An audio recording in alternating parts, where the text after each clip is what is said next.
Hello guys. तो जैसे कि आपने देखा होगा कि यार कुछ नया नया सा सेटअप आ गया है। तो भाई क्या हुआ था, हुआ कुछ ऐसा था, शॉर्ट में बताता हूँ कि भाई हमने जो पढ़ाने शुरू करा था, हमने कोशिश करी थी कि भाई आपको इन्फॉर्मेशन प्रोवाइड कराई जाए थ्रू लैपटॉप, यानी कि लैपटॉप द्वारा वीडियो बना के हम आपको भेजेंगे। लेकिन यार उसमें टेक्निकल जो ग्लिच है वो बहुत सारे आ गए थे, जिसकी वजह से लैपटॉप रिपेयरिंग को भी दिया, फिर लेकर आए, बट वो जो फ्रूटफुल थी चीज जो हम चाह रहे थे वो एक्चुअली हो नहीं पाई।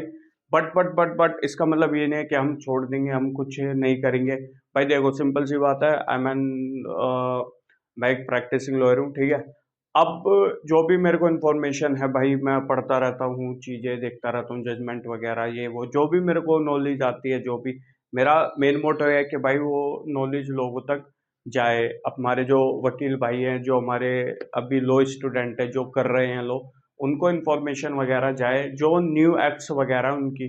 क्योंकि रीज़न ये रहता है, बेर एक्ट वगैरह जब पढ़ते हैं स्टार्टिंग में, तो कई बार बहुत सी चीज़ें नहीं समझ आती। इवन इवन जो एक बेटर अंडरस्टैंडिंग है वो तक नहीं हो पाती इसके अंदर।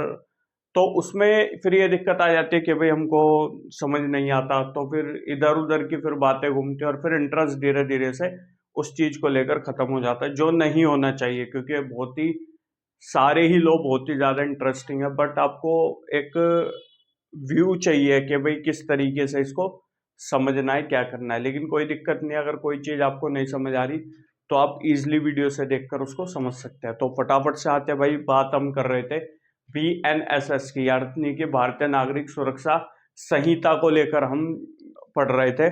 तो इसमें क्या है, आज हम जो करेंगे कवर, मैं आपको एक चीज़ बता देता हूँ।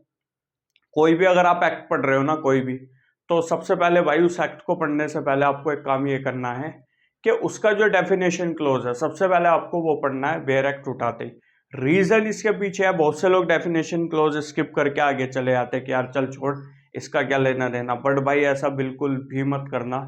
जो भी ये वीडियो देख रहा है उसके पीछे रीजन है, अगर आप डेफिनेशन क्लोज छोड़ दोगे तो इस एक्ट के अंदर कुछ ऐसे स्पेसिफिक वर्ड है, अगर आप उसका इंग्लिश मीनिंग ढूंढोगे तो आपको लग जाएगा यार ये तो बड़ा ईजी है। लेकिन ये लीगल आप चीज पढ़ रहे हो, आपको इंग्लिश नहीं पढ़ रहे, लिटरेचर नहीं पढ़ रहे आप पढ़ रहे हो एक बेयर एक्ट, एक लीगल लैंग्वेज। तो उस लैंग्वेज में कोई भी वर्ड अगर मेंशन है तो उस वर्ड का क्या मतलब होगा, क्या सेंस लिया जाएगा, वो हमें डेफिनेशन क्लोज इजिली बताते कि भैया अगर ऐसा वर्ड कोई आता है तो इस वर्ड का सेंस क्या होगा। तो ये डेफिनेशन क्लोज वहां पे बहुत ज्यादा इंपॉर्टेंट हो जाता है। तो हम जब भी कोई भी बेयर एक्ट पढ़ते हैं, हम सबसे पहले उसका डेफिनेशन क्लोज उठा लेते हैं। तो यहाँ पर जो CRPC है उसकी जगह पर आ गया भारतीय नागरिक सुरक्षा संहिता, तो वो पढ़ता है। तो सबसे पहले भाई ये जो व्हाइट बोर्ड है, इसका लगाने का पर्पस ये है कि कुछ चीजें ऐसी हैं जो मैं सिर्फ बोल दूं और आपको समझ आ जाए, ऐसा पॉसिबल नहीं है। तो जहां पर लगेगा कि भाई एग्जाम्पल दिया जा सकता है, लोगों को एग्जाम्पल के थ्रू हम, हमारे वकील भाई हो गए या हमारे लॉ इंटर्न्स वगैरह हैं जो, उनको एक एग्जाम्पल के थ्रू हम समझा सकते हैं, तो हम समझाएंगे। तो फटाफट से अब शुरू करते हैं, आते हैं भाई डेफिनेशन क्लोज पे। सेक्शन 2 जो है वो डेफिनेशन की बात करता है, डिफरेंट डिफरेंट डेफिनेशंस वगैरह दी गई हैं BNSS के अंदर। तो सबसे पहली जो चीज ये कहता है, ये कहता है भाई बेयर एक्ट वगैरह अपने खोल लेना, ठीक है। बेयर एक्ट हो गए, बुक वगैरह अगर आप पे बेयर एक्ट है तो खोल लेना। सेक्शन 2 है डेफिनेशन क्लोज, उसके अंदर ये बात कहता है ऑडियो वीडियो इलेक्ट्रॉनिक के बारे में ये बात करता है। इसका मतलब ये है कि पूरे बेयर एक्ट में अगर आपको कहीं पे भी ये वर्ड मेंशन हो जाए ऑडियो वीडियो इलेक्ट्रॉनिक, तो इसका मायने क्या है, इसके मतलब क्या है। तो भाई देखो, सिंपल सी बात है, audio video electronic means shall include use of any communication device.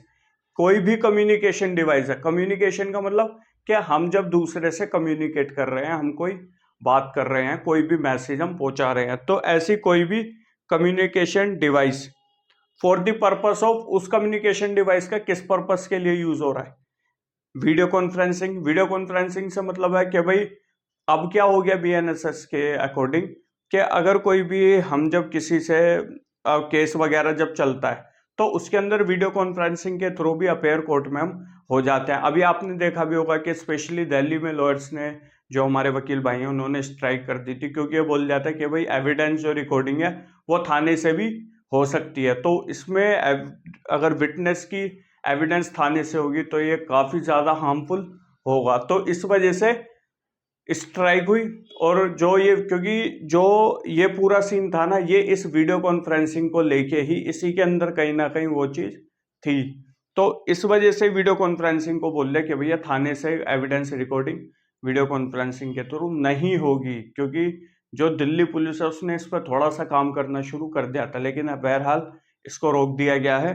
तो भाई वीडियो कॉन्फ्रेंसिंग का मतलब ये हो गया recording of process of identification, यानी कि कोई भी टीआईपी वगैरह अगर होती है तो उसका भी आइडेंटिफिकेशन का भी सब सारा का सारा जो वो है प्रोसेस वो रिकॉर्ड होगा, ठीक है। या फिर सर्च एंड सीजर और एविडेंस, भाई कोई भी चीज अगर आप सर्च कर रहे हो या आपने कोई चीज आपको मिल गई है उसको आप सीज कर रहे हो, तो उन सब की भी फिर एविडेंस के रिकॉर्डिंग वगैरह होगी, ठीक है। तो इसके अंदर सिंपल है, ऑडियो वीडियो इलेक्ट्रॉनिक मीन्स अगर आप कोई वर्ड पढ़ लेते हो तो उसका मतलब यह है कोई भी कम्युनिकेशन आपको यूज करनी है किस पर्पस के लिए, एनी कम्युनिकेशन डिवाइस यूज करनी है आपको किस पर्पस के लिए, वीडियो कॉन्फ्रेंसिंग के लिए भाई, ठीक है, वीडियो कॉन्फ्रेंसिंग के लिए यूज करनी है। Recording of process of identification, इसको आप टीआईपी भी कह सकते हैं, ठीक है।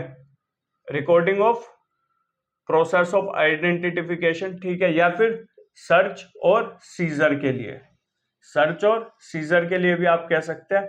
या फिर इसके अलावा कोई ट्रांसमिशन ऑफ इलेक्ट्रॉनिक कम्युनिकेशन, कुछ भी आप ट्रांसमिशन कर रहे हैं इलेक्ट्रॉनिक कम्युनिकेशन का यूज करके। सिंपल वे में यार देखो मैं समझाऊं, ये जो डेफिनेशन है ये आपको समझ आ गई होगी, अगर नहीं आई तो मैं आपको बताता हूँ। रिलैक्स फील करो, टेंशन फ्री रहो, ज्यादा बर्डन मत लो, आराम से सुनो मेरी बात। देखो भाई, कोई भी कम्युनिकेशन डिवाइस है उसका अगर हम यूज कर रहे हैं किस चीज के लिए, वीडियो कॉन्फ्रेंसिंग के लिए, ठीक है।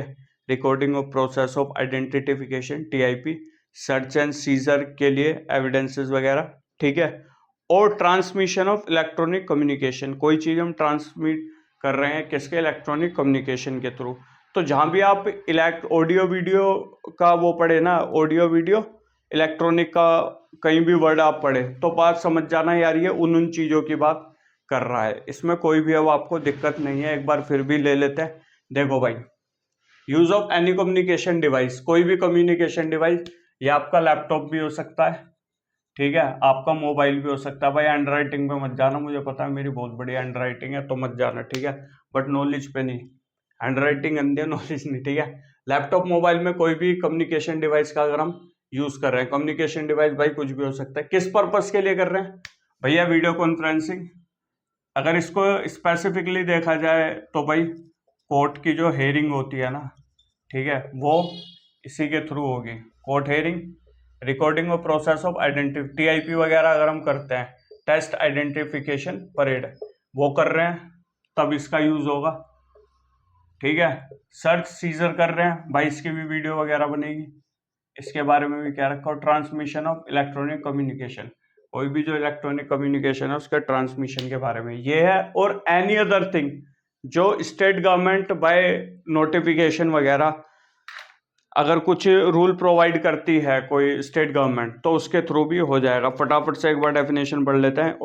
Audio video electronic mean shall include use of any communication device for the purpose of video conferencing, recording of process of identification, search and seizure or evidence, transmission of electronic communication, and for such other purposes and by such other means as the state government by rules provide। जो भी state government बाद में अगर कुछ change करना चाहे, क्योंकि भाई ये स्टेट मैटर भी है, ठीक है, तो अगर स्टेट गवर्नमेंट चेंज करना चाहे तो कर सकते हैं क्योंकि कंकरेंट लिस्ट पे आता है ये। अब ये हो गया, आपको होपफुली ये समझ आ गया। भाई नहीं आया बताना, मैं फिर से एक बार समझाने की कोशिश करूंगा। ये चीज आ गई। अब आ जाओ बेल। बेल का मतलब क्या है भाई, देखो सिंपल तौर पे मैं बेल बताऊं भाई, देखो बेल क्या होता है आपको भी पता होगा पर मैं फिर भी बताता हूँ एक सिंपल लेमन लैंग्वेज में। किसी पर्सन को अरेस्ट किया जाता है, ठीक है, ए को अरेस्ट किया पुलिस ने, ठीक है, जब पुलिस ने अरेस्ट करा तो उसमें क्या है, उसको भाई फिर छोड़ना भी पड़ेगा कुछ टाइम बाद। अगर पुलिस को कई बार ये लगता है यार ये बंदा गलत अरेस्ट हो गया, कोर्ट को लगता है यार ये बंदा गलत अरेस्ट हो गया, तो ऐसे में पुलिस भी को छोड़ना पड़ेगा या कोर्ट को छोड़ना पड़ेगा। अब ये तो अगर उसको छोड़ते हैं तो उसको बोल देते हैं बेल पे। छोड़ने का मतलब ये नहीं कि उसको केस से बिल्कुल ही निकाल लिया, अब केस नहीं चलेगा, ऐसा कुछ भी नहीं है। केस उस पर चलेगा लेकिन उसको बेल पे एक तरीके से छोड़ देते हैं। बेल कई तरीके के होते हैं, बेल कई तरह की कंडीशंस पे होते हैं, उसको हम बाद में पढ़ेंगे, उसके ऊपर ज़्यादा हम नहीं जाएंगे, ठीक है।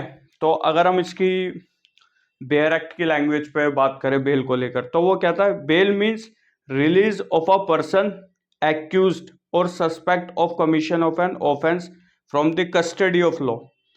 भाई यहीं रुक जाओ, देखो ये कह रहा है किसी पर्सन को या तो वो अपराधी उसको माना गया, एक्यूज्ड मतलब उसको अपराधी मान लिया गया, ठीक है, या सस्पेक्टेड या उस पर डाउट है कि भैया इसने कोई ऑफेंस कमिट करा है, उसको हम छोड़ देते हैं। यहाँ पर सस्पेक्टेड, अब आप बोलोगे यार जब वो डाउट है कि उसने ऑफेंस करा है तो उसको छोड़ क्यों देते हैं? भाई देखो एविडेंस तौर पर देखा जाएगा कि भाई वो अरेस्ट जिसको हमने कर लिया है, बंदे को जिस पे हमें डाउट है और ऑफेंस करा है या नहीं करा, अभी उसका हम ये देख रहे हैं कि भाई हमें डाउट है बट ऐसा तो नहीं है वो अपराधी है, हो सकता है वो अपराधी ना भी हो, तो इसी रीजन की वजह से फिर ये देखा जाएगा उसने ऑफेंस क्या करा है क्या नहीं करा है, तो उन सब के तालमेल बिठा के उसके अकॉर्डिंग उसको बाहर करा जाएगा। और ये जो रिलीज ऑफ अ पर्सन, किसी पर्सन को छोड़ देना, कौन हो सकता है? वो एक्यूज्ड हो सकता है, अपराधी हो सकता है, या फिर जिसपे हमें डाउट है suspected of commission of an offence, कि उसने कोई ऑफेंस करा है।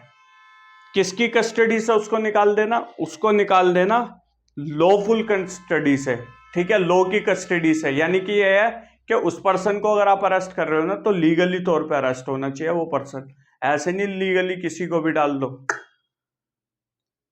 Of an offence from the custody of law, ठीक है, कस्टडी ऑफ लॉ से उसको बाहर निकालना अपॉन सर्टेन कंडीशन इम्पोज, उस पर कुछ ना कुछ कंडीशंस डाल के। अब मैं आपको यही एग्जांपल दे देता हूं, किसी पर्सन को हम बेल से अगर छोड़ते हैं ना, बेल पे, तो हम उसके ऊपर कुछ कंडीशंस लगा देते हैं। जैसे मोस्ट कॉमन कंडीशंस क्या होते हैं कि भाई आप एविडेंस के साथ टेम्परिंग नहीं करोगे, ठीक है, जब आपको बुलाया जाएगा आप थाने के अंदर आओगे, कोर्ट में बुलाया जाएगा कोर्ट के अंदर आओगे, पुलिस जो बात बोलेगी, कोर्ट जो बात बोलेगी, आपको वो सारी बात माननी पड़ेंगी। तो ऐसे बहुत सारी कंडीशंस है जो कोर्ट, कॉमन तौर पे मैंने आपको कंडीशंस बताई है, कोर्ट लगाता है। तो from the custody of law upon certain conditions imposed by, अब ये कंडीशंस कौन से लगा सकता है? जो बेल दे सकता है। अब बेल कौन दे सकता है? बेल दे सकता है या तो पुलिस ऑफिसर या फिर दे सकता है कोर्ट, ठीक है। तो upon certain conditions imposed by an officer और court on execution by such person of bond और बेल बॉन्ड। भाई देखो अब कोर्ट ने कुछ कंडीशंस लगा दी उसके ऊपर और बोला उसको जाओ, लेकिन होल्ड ऑन, कोर्ट ऐसा नहीं है उसको जाने देगा, या तो कोर्ट उसको बोलेगा भाई आप बॉन्ड फर्निश करके जाओ, ठीक है, या फिर कोर्ट बोलेगा आप बेल बॉन्ड दो। अब आप बोलोगे यार ये क्या नई चीज आ गई? देखो सिंपल कुछ नहीं है भाई, अब उसको छोड़ रहे हैं तो कोई ना कोई बंदा तो कोर्ट को ऐसा चाहिए ना जो गारंटी दे दे उसको लेकर आए। मान लो उसको छोड़ दिया, वो भाग गया, क्या हो जाएगा फिर? ठीक है, तो इसमें कोर्ट ये बोलेगा कि भाई, या पुलिस ऑफिसर कि भाई बेल बॉन्ड फर्निश करवा दे, वो आपका कोई भी नॉन पर्सन होना चाहिए, अननोन नहीं, non person. Bond, bail bond के थ्रू क्या मतलब होगा? बॉन्ड होगा कि वो पर्सन खुद ही वो कर रहा है, सर्टेन कंडीशन वगैरह कह रहा है कि भाई जब मुझे बुलाओगे मैं आ जाऊंगा, वो जनरली तौर पर छोटे ऑफेंसेस में होता है, लेकिन बड़े ऑफेंसेस में बेल बॉन्ड भरा जाएगा। बेल बॉन्ड से श्योरिटी चाहिए होगा, एक या दो श्योरिटी। श्योरिटी से मतलब यह जो कोर्ट को या पुलिस को ये कह सके भाई अगर इसने कोई ऑफेंस करा तो अगर ये भागा वागा इधर उधर तो मैं इसको लेकर आऊंगा, ठीक है, मेरी गारंटी पे आप इसको छोड़ दो, मैं इसको जब कोर्ट बुलाएगा या जो भी फॉलो करना होगा रूल वगैरह मैं इससे करवाऊंगा। अगर 1% ये कुछ करता है घपला तो आप फिर मेरे को पकड़ लो ना। तो श्योरिटी पे कुछ फिर अमाउंट वगैरह भी लगता है, ठीक है, वो हम बाद में पढ़ेंगे, लेकिन बेल का मतलब यही है भैया किसी को लॉ की कस्टडी से अगर कोई रिलीज करा जा रहा है, ठीक है, from the custody of law, कुछ कंडीशंस उस पर डालकर, छोड़ा किसके द्वारा जा रहा है? या तो पुलिस के द्वारा छोड़ा जा रहा है या फिर कोर्ट के द्वारा, किसको उसके मदद से, ठीक है, क्या एग्जीक्यूट करना पड़ेगा उसको? या तो बेल बॉन्ड एग्जीक्यूट करना पड़ेगा या बॉन्ड एग्जीक्यूट करना पड़ेगा, वो it's up to the court और पुलिस ऑफिसर के भाई वो क्या चाहते हैं। चलिए अब हम आते हैं बेलेबल ऑफेंसेस और नॉन बेलेबल ऑफेंसेस क्या होते हैं। तो हमने दो जो हमारी है मेन डेफिनेशन वो कवर करी, ऑडियो वीडियो इलेक्ट्रॉनिक मीन्स और बेल। अब आते हैं हम बेलेबल नॉन बेलेबल ऑफेंस। भाई अगर डेफिनेशन आप पढ़ोगे BNSS की तो कोई चेंज नहीं है, जैसा CRPC में सा में था वैसे ही था, लेकिन मेरे को पर्सनल लेवल पे ऐसा लगता था कि यार जो नया एक्ट आएगा उसके अंदर डेफिनेशन वगैरह अच्छी तरीके से काम करेगी गवर्नमेंट, इसके ऊपर अच्छी तरीके से उसको एक्सप्लेन करा जाएगा। बट इसके अंदर वही चीज़ लिखा है, बेलेबल ऑफेंस कौन सा है? बेलेबल ऑफेंस वो है जो भैया फर्स्ट शेड्यूल में दे रखे हैं, ठीक है। फर्स्ट शेड्यूल में जो बेलेबल ऑफेंसेस नहीं है वो सारे नॉन बेलेबल हैं भाई, ये डेफिनेशन है और कोई डेफिनेशन नहीं है। Bailable offence mean an offence which is shown as bailable in first schedule और which is made bailable by any other law for time being in force, यानी कि किसी और लॉ के अंदर अगर उसको अगर उसको बेलेबल कहा जा रखा है उस टाइम पे, तो वो भी बेलेबल ऑफेंस हो जाएगा किसी और अदर एक्ट वगैरह के अंदर, लॉ के अंदर अगर कह रखा है। और नॉन बेलेबल ऑफेंस कौन से हो गए? Means any other offence. तो यार बड़ा टिपिकल सी आपको अगर देखोगे तो ये इन्होंने डिफाइन कर रखा है, बट मैं आपको बताता हूँ। देखो भाई सिंपल तौर पर बेलेबल ऑफेंस, भाई हैंडराइटिंग पे मत जाना, मुझे पता बहुत बढ़िया, उसके लिए माफी।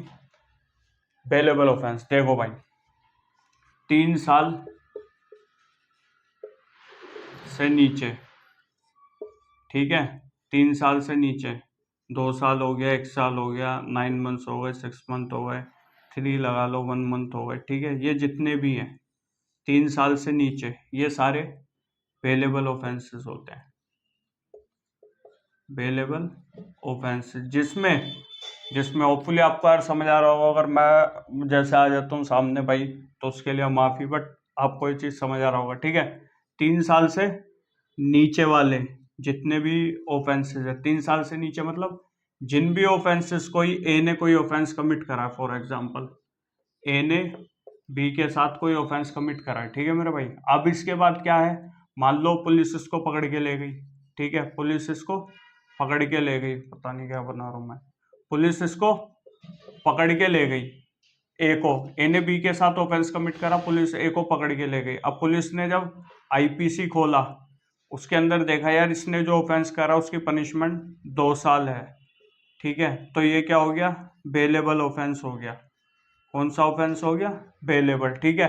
अगर यही एग्जांपल मान लो इसने जो ऑफेंस करा उसकी पनिशमेंट है 5 साल, अगर उसकी पनिशमेंट है 5 ईयर, तो वो हो गया नॉन बेलेबल ऑफेंस। यानी कि सिंपल तौर पर भाई अगर देखा जाए 3 साल से नीचे वाले जितने भी ऑफेंसेस हैं वो हो गए बेलेबल, 3 ईयर या अबव 3 ईयर, ठीक है। 3 साल या फिर 3 साल से ऊपर के जितने भी ऑफेंस है 3 ईयर और अबव 3 ईयर, वो सारे हो गए नॉन बेलेबल ऑफेंस, ठीक है। बेलेबल ऑफेंस की एक क्या खासियत है, इसमें आपको बेल पुलिस द्वारा भी दी जा सकती है, ठीक है, और कोर्ट तो आपको बेल देता ही देता है, ठीक है। ये हो गए भाई बेलेबल ऑफेंसेस और नॉन बेलेबल ऑफेंसेस। होपफुली आपको ये देखकर समझ आ गया होगा कि भाई सही तरीके से मैंने आपको डिफाइन करा है या नहीं करा है। अगर इसके बाद भी भाई आपको समझ नहीं आया है तो मेरे भाई एक बार कमेंट सेक्शन में मेंशन कर दो ना, मैं आपको बता दूंगा, ठीक है भाई। 3 साल से ऊपर वाले जो भी हैं वो सारे नॉन बेलेबल ऑफेंसेस होते हैं और 3 साल से नीचे वाले सारे बेलेबल ऑफेंसेस होते हैं। होपफुली भाई ये डेफिनेशन आपको समझ आ गई होगी। अब आ जाओ बेल बॉन्ड पे। देखो भाई बेल बॉन्ड सिंपल तौर पे है means an undertaking for release with surety, undertaking देना श्योरिटी के साथ, ठीक है। बेल बॉन्ड देखो, बेल वर्ड आपको दिखे, अगर बॉन्ड वर्ड आपको दिखे, अगर कहीं आपको बॉन्ड वर्ड दिख जाता है BOND, तो इसका मतलब समझ जाना बंदा खुद ही श्योरिटी दे रहा है, एक्यूज्ड खुद ही अपनी श्योरिटी दे रहा है, ठीक है, खुद ही अपनी अंडरटेकिंग दे रहा है। पहली चीज, अगर आप बेल बॉन्ड पढ़ ले तो बेल बॉन्ड में जो वो है आपका श्योरिटी, कोई अदर पर्सन श्योरिटी इसमें बना हुआ है। बॉन्ड में बंदा एक्यूज जो है, यानी कि मान लो ए ने अगर ऑफेंस करा है और उससे बोला है बॉन्ड देना है आपको, ठीक है, उससे क्या बोला है, उससे बोला भैया आपको बॉन्ड देना है, तो इसका मतलब बॉन्ड देने से मतलब पता है क्या है? बॉन्ड देने से मतलब यह है कि ए ने खुद ही बॉन्ड दिया है, ए को किसी की जरूरत नहीं पड़ी। लेकिन अगर बेल बॉन्ड उसको देने के लिए बोला है, यानी कि आप कोई वर्ड पढ़ लेते हो बेल बॉन्ड, तो भाई समझ जाना ए ने फिर सी जो बंदा है उसको एज अ श्योरिटी यहाँ पर बुलाया है सी को भाई एज अ श्योरिटी ए ने बुलाया है वो देने के लिए। तो अगर सी आ रहा है तो इसका मतलब यह है कि भाई बेल बॉन्ड माना गया है। और दोनों में क्या ही चीज है, सिंपल सी वही चीज है जो मैंने आपको बताया था यार, एक अंडरटेकिंग देना, एक श्योरिटी देना कि भाई ये पर्सन कहीं भी भागेगा नहीं, मैं इसकी गारंटी ले रहा हूँ, और जो भी आपने इस पे कंडीशंस लगाई हैं उन सबको ये फुलफिल करेगा। तो अगर बेल बॉन्ड की डेफिनेशन देख लो, bail bond means an undertaking for release with surety, undertaking देना और उसको छोड़ देना श्योरिटी के साथ। Bond means a personal bond और an undertaking for release without surety. Surety वही पर्सन होगा भाई जो मैंने सी का रूल बताया ना आपको, यही होगा और इसके अलावा नहीं होगा। देखो भाई कई बार मैं इतना मतलब नॉर्मल उस पर चला जाता हूं, तो कई बार आप भी देख के सोचते होंगे कि यार मतलब हमें ये चीजें तो आती हैं, ये भाई ये क्यों आप बता रहे हो या बता रहे हो जो भी एक्स वाई जेड, कि भाई आप ये क्यों चीज बता रहे हो, ये तो हमको आती है। देखो भाई मुझे पता आती है तो इसको ईगो पे मत लेना, लेकिन इसमें कई बंदे ऐसे हो सकते हैं जिन्होंने आज तक बेयर एक्ट की शक्ल भी नहीं देखी है, तो उनको ये चीजें बताना काफी ज्यादा जरूरी हो जाता है। तो मैं इसलिए उस व्यू से ही आपको इन्फॉर्मेशन प्रोवाइड कर रहा हूँ, जिस व्यू से मैं सोच रहा हूँ कि भाई मेरे पास कोई बंदा बैठा है, उसको कुछ नहीं पता, उसको पता ही नहीं है क्या चल रहा है दुनिया में, वो आके यहाँ पर भाई इंफॉर्मेशन वो लेना चाह रहा है, तो मैं उस पर्पज से आपको बता रहा हूँ। हालांकि लो स्टूडेंट वगैरह भी कुछ ऐसे हैं जो भाई बिल्कुल भी नहीं पढ़ते। अब खैर छोड़ो इस बात को, क्या देखे। देखो भाई अब आ जाओ चार्ज। चार्ज में भाई देखो सिंपल तौर पर अगर चार्ज की बात करेंगे तो इसकी डेफिनेशन भी हुई है, include any head of charge when charge contain more heads then one. Definition थोड़ा टिपिकल है, बट डेफिनेशन में भाई बिल्कुल भी नहीं जाऊंगा मैं, क्योंकि मैं आपको कंफ्यूज करना नहीं चाहता। देखो भाई चार्ज सिंपल तौर पे क्या होता है, बंदे ने ऑफेंस करा, ठीक है, ए ने कोई ऑफेंस करा। अब उसके बाद क्या हुआ, जब ए ने भाई कोई ऑफेंस कर दिया, अब ए को कौन पकड़ के ले जाएगा, जब ए ने कोई अपराध कर दिया ए को पकड़ के ले जाएगी पुलिस। अब जब पुलिस ए को पकड़ के ले गई है तो ऐसे में अब क्या होगा भाई, पुलिस ए को पकड़ के ले गई, थाने में ले जाएगी, फिर कोर्ट के सामने अपेयर करेगी, फिर उसको अपेयर कराने के बाद उसको फिर जेल में डाल देगी। जेल में डालने के साथ साथ पुलिस करेगी इन्वेस्टिगेशन, हालांकि रिमांड वगैरह भी मांगेगी बट उस डिटेल में नहीं जाते। पुलिस करेगी, क्या करेगी पुलिस, इन्वेस्टिगेशन। अब पुलिस जब इन्वेस्टिगेशन कंप्लीट कर देगी तो उसके बाद पुलिस फाइल करेगी चार्जशीट। आइए एग्जांपल से समझ लेते हैं। भाई देखो ए ने बी के साथ ऑफेंस कर दिया, ठीक है, कोई अपराध कर दिया। अब ए को पकड़ के ले जाएगी कौन, पुलिस, क्योंकि भाई सिंपल सी बात है, अगर कोई किसी को अरेस्ट करेगा तो पुलिस पकड़ के ले जाएगी। अब पुलिस पकड़ के ले गई ए को, अब पुलिस इसको जेल में डाल देगी, ठीक है, जेल में डाल देगी, और इसी के साथ पुलिस क्या करेगी, अपनी इन्वेस्टिगेशन, ठीक है भाई, पुलिस करेगी अपनी इन्वेस्टिगेशन। अब जब पुलिस की इन्वेस्टिगेशन हो जाएगी कंप्लीट, ठीक है भाई, पुलिस की इन्वेस्टिगेशन क्या हो गई, कंप्लीट। अब जब पुलिस की इन्वेस्टिगेशन कंप्लीट हो जाएगी तो इसके बाद पुलिस कोर्ट में फाइल करेगी क्या, बताओ बताओ जल्दी बताओ क्या ये, पुलिस फाइल करेगी भाई चार्जशीट।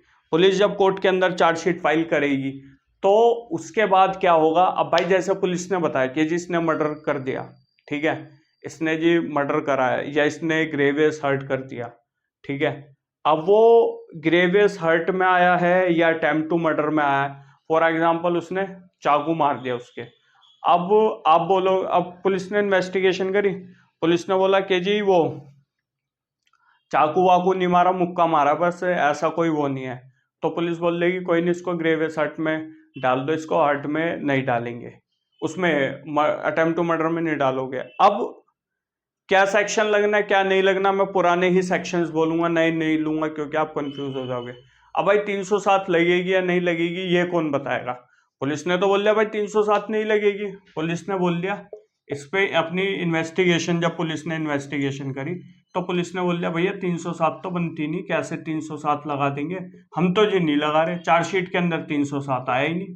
अब भाई जो विक्टिम है बेचारा, वो कह रहा भाई साहब इसने शार्प नाइफ से मारा है मेरे को, वाइटल पार्ट पे भी मारा है मेरे। अब भैया जब वार करा तो भैया आप कैसे 307 नहीं लगा रहे, क्या करोगे अब, तो ऐसे में क्या होगा, उस पर क्या अपराध बनेगा क्या नहीं बनेगा, उसको वो काम है पुलिस का नहीं है बताना।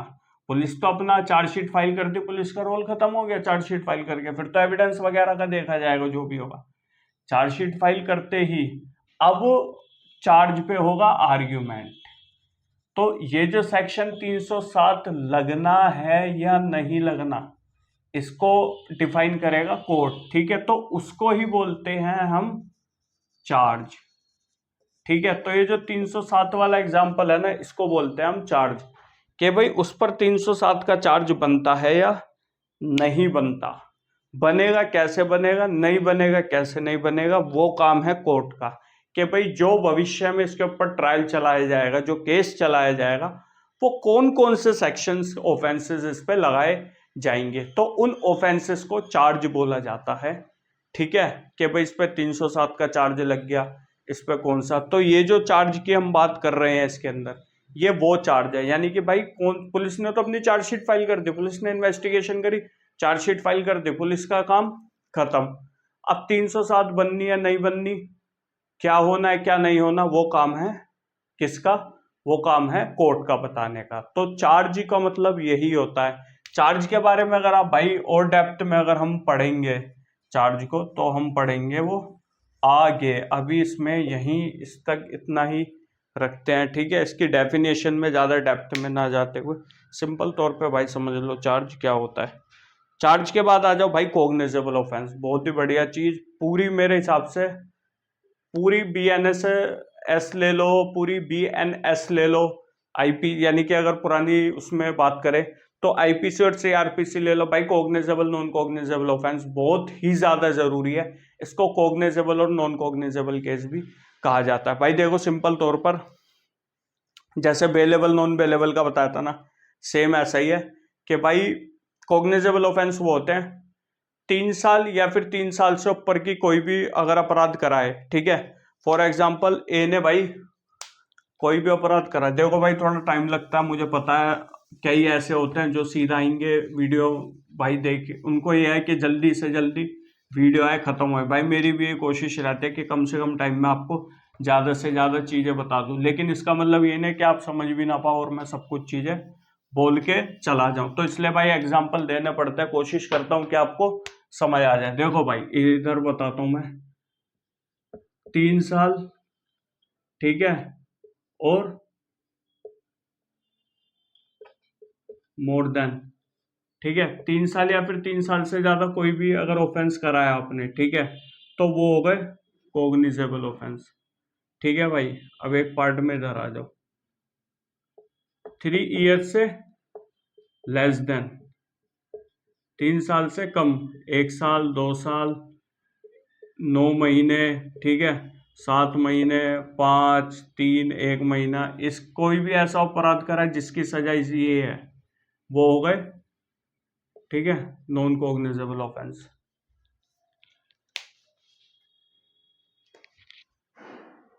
वो हो गए नॉन कॉग्निजेबल ऑफेंस, ठीक है भाई। 3 साल या फिर 3 साल से ऊपर का कोई भी अगर आपने कोई भी ऐसा ऑफेंस करा जिसकी पनिशमेंट 3 साल या फिर 3 साल से ऊपर है, वो सारे हो जाते हैं कॉग्निजेबल ऑफेंस। 3 साल से कोई भी आपने ऐसा ऑफेंस करा जिसकी पनिशमेंट 3 साल से कम है, वो हो गए नॉन कॉग्निजेबल ऑफेंस, ठीक है भाई। ये समझ आ गया। एक चीज और इसमें ये देख लो कि भाई इनमें इस वाले में कॉग्निजेबल ऑफेंस में पुलिस को पावर है कि वो विदाउट वारंट किसी पर्सन को अरेस्ट कर सकती है कॉग्निजेबल ऑफेंस में, ठीक है। बट इसमें पुलिस बिना वारंट अरेस्ट नहीं कर सकती, पुलिस को वारंट चाहिए किसी पर्सन को अरेस्ट करने के लिए। होपफुली आपको समझ आ गया होगा भाई। 3 साल या फिर 3 साल से ज्यादा की पनिशमेंट का अगर किसी बंदे ने ऑफेंस करा है तो उसको पुलिस बिना वारंट अरेस्ट कर सकती है। जरूरी नहीं है पुलिस को मजिस्ट्रेट से वारंट लेकर आना पड़े, मजिस्ट्रेट से मतलब जुडिशियल मजिस्ट्रेट, ठीक है। 3 साल या फिर 3 साल से कम की कोई अगर उस बंदे ने, नहीं 3 साल से कम, ठीक है भाई, 3 साल से कम कोई भी अगर उस बंदे ने ऑफेंस करा है, 3 साल से कम, 3 साल नहीं है, 3 साल इधर इंक्लूड है, ठीक है। 3 साल से कम, चाहे वो 2 साल 11 महीने हो, ठीक है, उससे मैटर नहीं करता। 3 साल से कम अगर उस बंदे ने कोई भी ऑफेंस करा है, उसकी पनिशमेंट इतनी है, तो उसको पुलिस को पावर नहीं है कि वो बिना वारंट अरेस्ट कर दे। पुलिस को वारंट के साथ अरेस्ट आपको हर हाल में करना पड़ेगा। वारंट नहीं है तो पुलिस आपको अरेस्ट नहीं कर सकती। अब इसमें एक भाई एग्जांपल ले लेते हैं। फॉर एग्जांपल, ए ने बी के साथ एक ऑफेंस कमिट करा, ठीक है, उस ऑफेंस की जो पनिशमेंट है भाई वो है 5 ईयर, ठीक है। कोई ऑफेंस ऐसा बी ने अपराध कर दिया है ए ने बी के साथ जिसकी पनिशमेंट 5 साल है, तो ऐसे में ए को पुलिस जो है वो अरेस्ट कर सकती है बिना वारंट, ठीक है भाई। एक तो ये हो गया। अब मान लो इसने अगर इसके साथ ऑफेंस कमिट करा है जिसकी पनिशमेंट 2 साल हो सकती है, 1 साल, यानी कि 3 साल से कम है, 3 साल से ज्यादा नहीं है, 3 साल से कम है। अगर 3 साल से कम वाला ऑफेंस करा तो ऐसे में ए को अरेस्ट करने के लिए पुलिस को फिर भाई वो चाहिए, वारंट की जरूरत है। बिना वारंट पुलिस अरेस्ट नहीं कर सकती। समझ आ गया भाई? होपफुली भाई।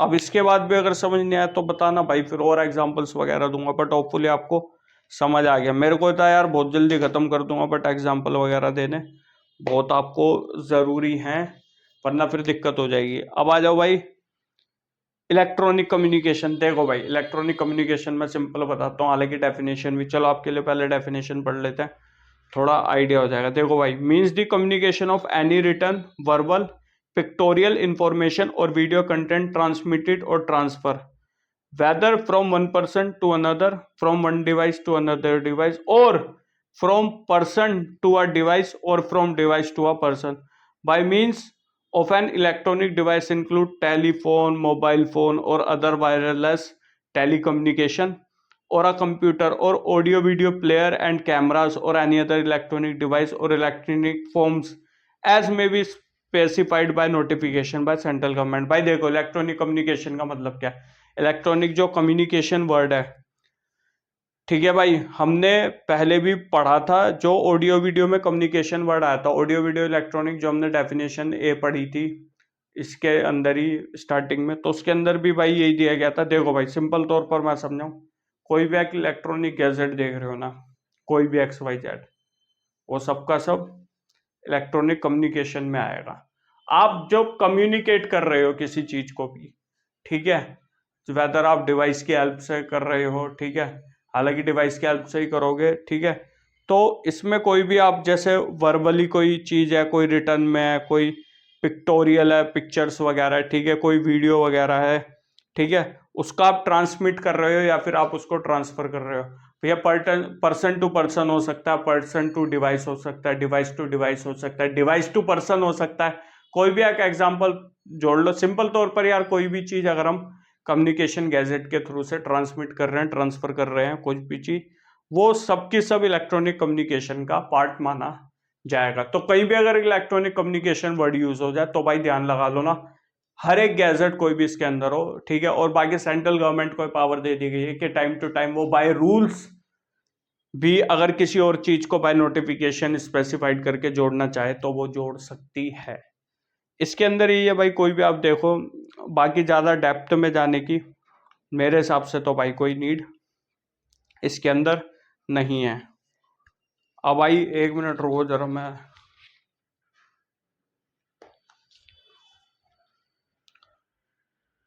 तो भाई आज यही करते हैं, सेशन खत्म। आगे हाई कोर्ट हो गया, आपका इंक्वायरी हो गई, इन्वेस्टिगेशन हो गई, ये सारी चीज़ें हम पॉइंट्स के द्वारा समझने की कोशिश करेंगे, अंडरस्टैंड करने की कोशिश करेंगे। होपफुली ये चीज़ें अगर भाई आपको नहीं समझ आई, या कुछ आपको लगा कि वीडियो बहुत लेंथी हो रही है, या कुछ आपको दिक्कत फील हो रही है, तो भाई कमेंट सेक्शन के अंदर मेंशन करके बता देना, उसके अंदर सुधार करा जाएगा, ठीक है भाई।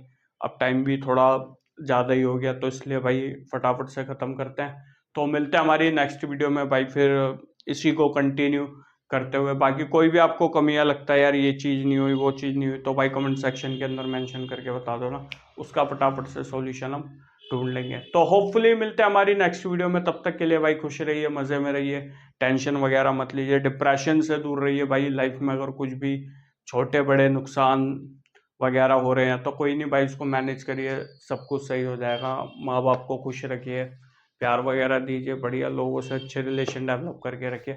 बस यही है, और तो कुछ नहीं भाई, बाकी मजे में रहिए। तो मिलते हैं हमारी नेक्स्ट वीडियो में, तब तक के लिए नमस्कार।